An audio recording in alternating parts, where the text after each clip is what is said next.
सभी को सादर जय जिनेंद्र। आज का विषय है पौराणिक कहानी। मैं दर्शन कथा के विषय में बताना चाहती हूँ। यद्यपि 2 मिनट में कहना तो संभव नहीं है, फिर भी मैं प्रयास करूंगी। एक सेठ के यहाँ एक पुत्री थी। नगर में मुनिराज के आने पर वो दर्शन करने का व्रत लेती है, गजमोती चढ़ाने का व्रत ले लेती है।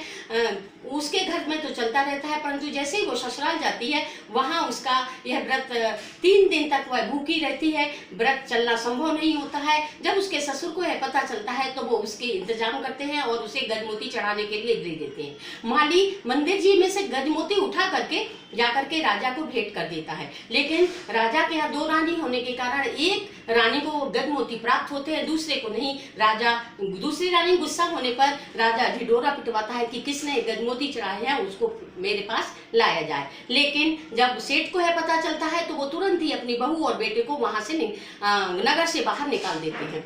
नगर से वह बाहर जाने के बाद 3 दिन तक निराकंठ रहती है वो, और उसके पश्चात एक दिन सुबह उठती है तो वो क्या देखती है, गांव के बाहर एक बहुत विशाल मंदिर बना हुआ है।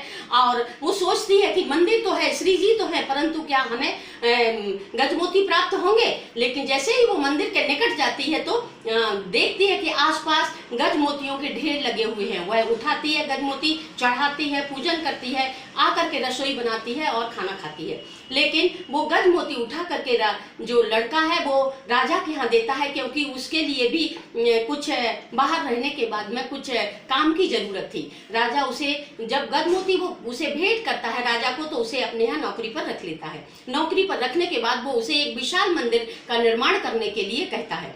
मंदिर का निर्माण होता है। उधर उनके माता पिता और उनके जो भाई थे उनकी स्थिति बहुत ही खराब हो जाती है। खराब होने के पश्चात वो भी पैसा कमाने के लिए वह बाहर निकलते हैं और उसी गांव में पहुंच जाते हैं। नगर में पहुंचने के बाद 6 भाई तो मजदूरी करने लगते हैं, परंतु बहू के कहने पर जो राजा है, जो लड़का था, वो कभी भी उन माता पिता को नौकरी पर रखने के लिए तैयार नहीं होता। अपने घर में छोटा मोटा काम करवाती है। एक दिन बहू के सिर देखते समय उसे याद आता है कि मेरी भी एक बहू थी जिसे मैंने नगर से बाहर निकाल दिया था। अतः वो रोने लगती है। रोते हुए देखकर जब वो पूछती है कि माँ जी तुम क्यों रो रहे हो, तुम्हारे रोने? बोले नहीं बेटा, कोई बात नहीं, कोई बात नहीं। बार बार पूछने पर वो कहती है मेरी भी एक बहू थी, दर्शन प्रतिज्ञा के कारण मैंने उसे घर से बाहर निकाल दिया था। जब वह पता चलता है तो उसके पति के आने पर वो कहती है अब मैं इनकी यह अवस्था नहीं देख पाऊंगी, और पुनः राजा के पास जाकर निवेदन करता है। राजा उसका अपनी पुत्री के विवाह के साथ उसे बहुत सारा धनदान देता है और वहां से विदा करता है। उसके पश्चात वो निरंतर अपनी दर्शन प्रतिज्ञा को पूर्ण करती है। इस प्रकार से वो अपनी दर्शन प्रतिज्ञा को पूरा करती है। मैंने बहुत ही शॉर्ट में यह कहानी सुनाई है, यद्यपि कथा का वर्णन करना तो इतने जल्दी आसान नहीं था। सभी को जय जिनेंद्र।